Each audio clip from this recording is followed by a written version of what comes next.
one is called For Crying Out Loud. Okay, are you ready for this wonderful interview with Kevan Jones, Executive Director of SACIA, involved in shaping the future of communications and management industries?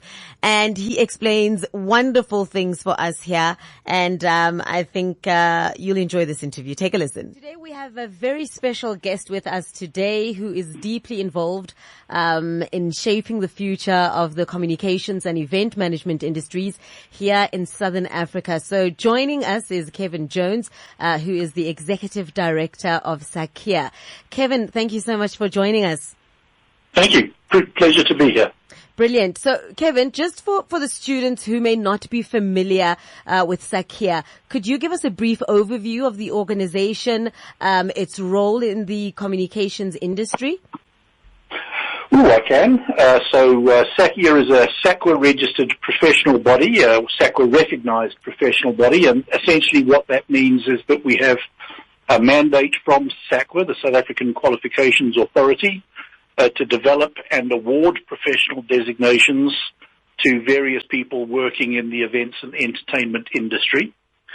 SACIA was established informally about 25 years ago, but about 15 years ago we registered with SACIA as a not-for-profit organization, and then 10 years ago we applied for recognition by SACIA. And our primary objective is to recognize excellence in various sectors, so events, entertainment, et cetera, but also to protect the public against unprofessional or improper conduct by industry professionals. We have a mandate to work with the universities and the quality councils to develop curricula to ensure that they're related to the needs of the industry, that they embrace a commitment to professional and international standards, and to ensure that there's alignment between the qualifications that are offered by the different universities that exist in South Africa. So we have all sorts of different things that we do, and we're involved in all sorts of different areas, everything from event management and event safety through to, we award professional designations to actors and cinematographers.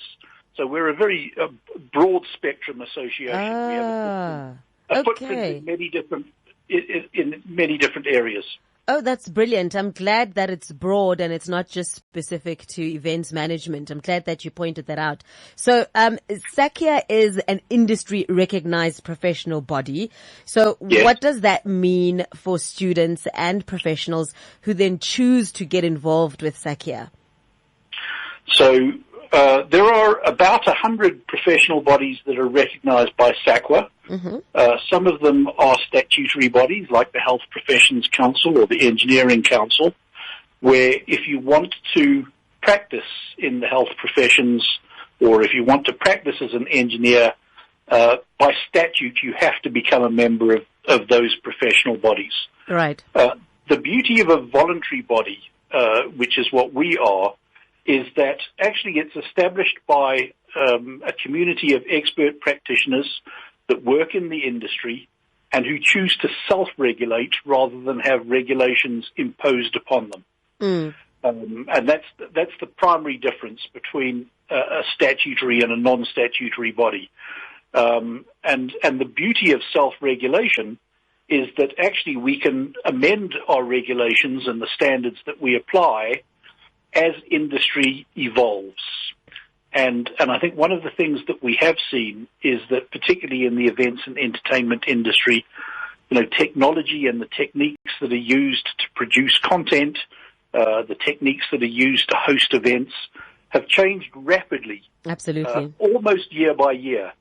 And because we're a voluntary association rather than a statutory body, what we're able to do is to keep track of those changes and then advise universities and training providers and others how these changes are likely to impact them so that these changes can then be embedded in the learning experience that students have.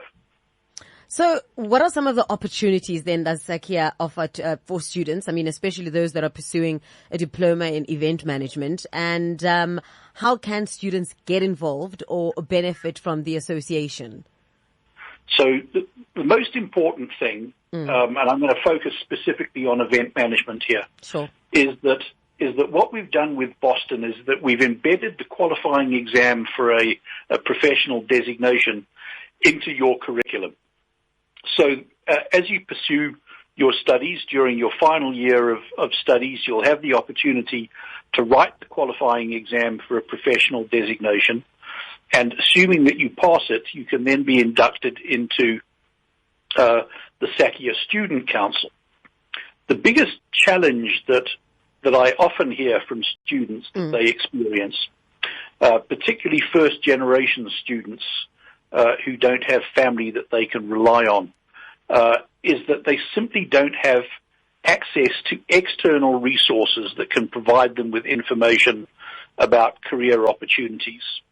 And so one of the things that we try to do is to engage with students whilst they're still engaged in formal study and talk to them about career opportunities in the marketplace, assist them in securing work-integrated learning opportunities, and ensuring that when they engage in these work-integrated learning opportunities, that the people that are mentoring them actually do have the skills, knowledge, and expertise that they can share with young students. Because, very often, I don't know what your involvement in work-integrated learning has been, but very often, students get placed with organizations that treat them as if they are simply cheap labor. Yeah. And that's not the purpose of work-integrated learning. It's an integral part of the curriculum. And so we need to make sure that both the employers and the students have a clear understanding of the relationship that exists, and that they have access to the kind of learning that is necessary if they want to thrive post-graduation. Yeah. So just to add on that, it shows that these qualifications actually do help students stand out in the job market. So absolutely, but I just need to caution you here and explain the difference between a qualification, which is what you would get from the university once you've graduated, and a professional designation. So a professional body awards a professional designation, and in order to earn the designation, you need both the qualification and you need relevant work experience.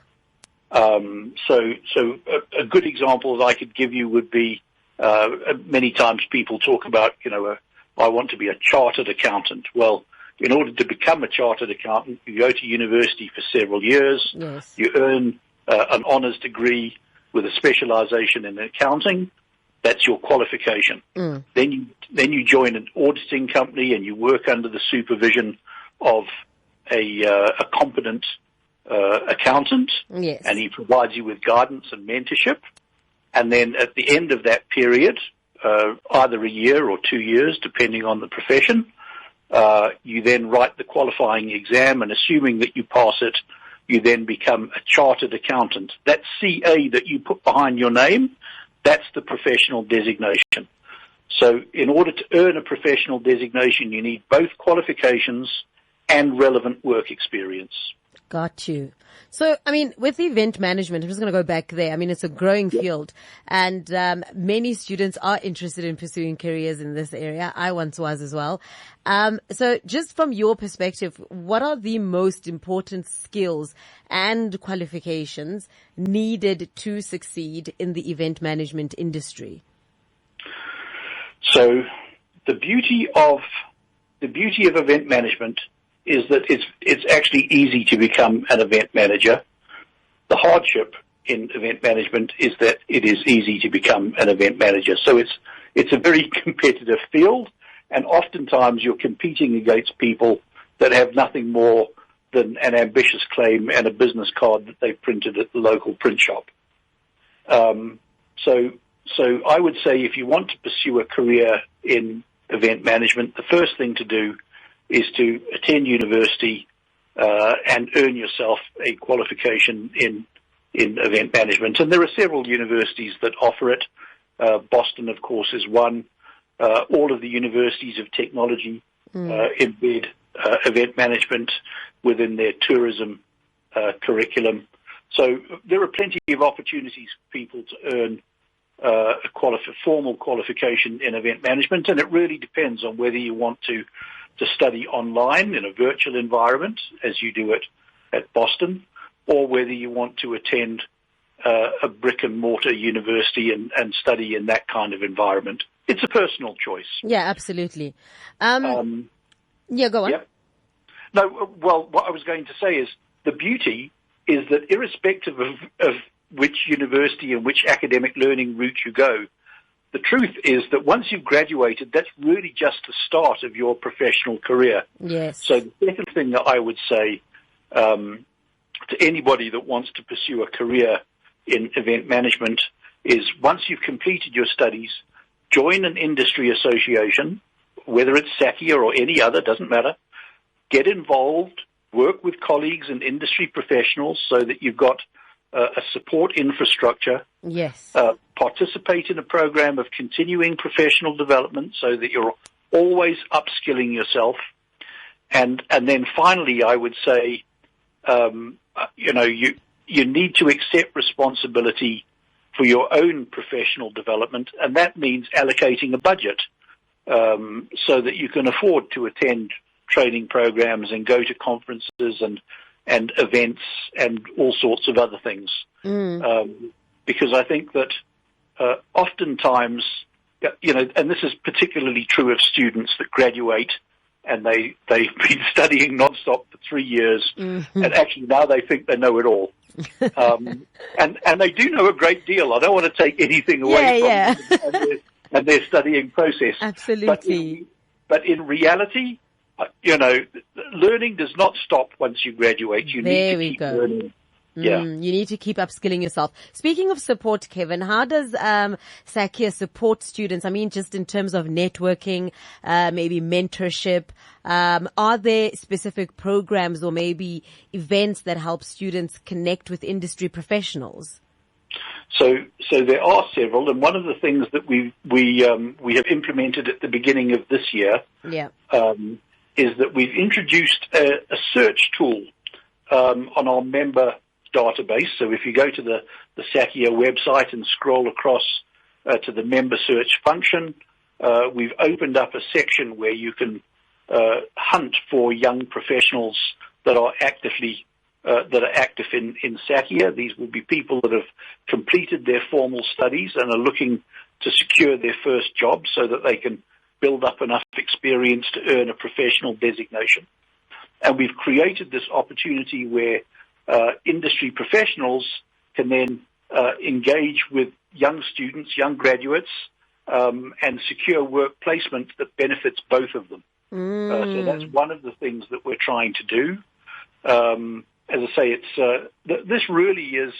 Last year was the first year in which we embedded our qualifying exam in universities. We did it at several universities, and so 2025 is the first year that we have our Young Professionals Forum active.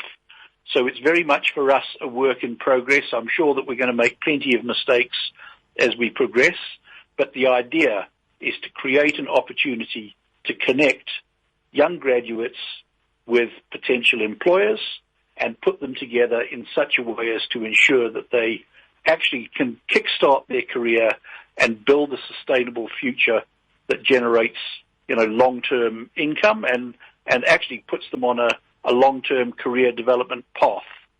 Brilliant. Kevan, thank you so much for taking the time to join us today and, of course, share all this valuable information about SACIA, the opportunities available and how students can benefit from getting involved. But before we wrap up, what advice would you give to students who are just starting their studies in event management or communications? If I had to give them one piece of advice, it's actually to enjoy their studies. It's a long time since I was at university, but I think back on my time I studied at WITS, and I think back on my time at university as a great learning experience. Yeah. But it's not just about the academics. It's about rounding yourself out as a person. It's about learning how to engage and interact with people that you've never met before. It's about understanding the principles of business and ethical business practice. So just enjoy yourself. I have to tell you, my daughter is at university. Yeah. I won't tell you her name. She'll tell me off if I talk too much about her. But the truth is that I know she, it's just opened her eyes up to an entirely new world. And so, if I had to give one piece of advice to somebody, it's don't get too bogged down in your studies. Yeah, balance it out. Become a complete person. I'm going to agree with you. Yeah, you need to pass your exams, of course. You 100%. need to graduate at the end of the day, but actually focus on becoming a complete person. Thank you so much, Kevan. I think that was a wonderful piece of advice to balance it out. And thank you so much for your time. Learn, grow, listen. Boston Broadcasts.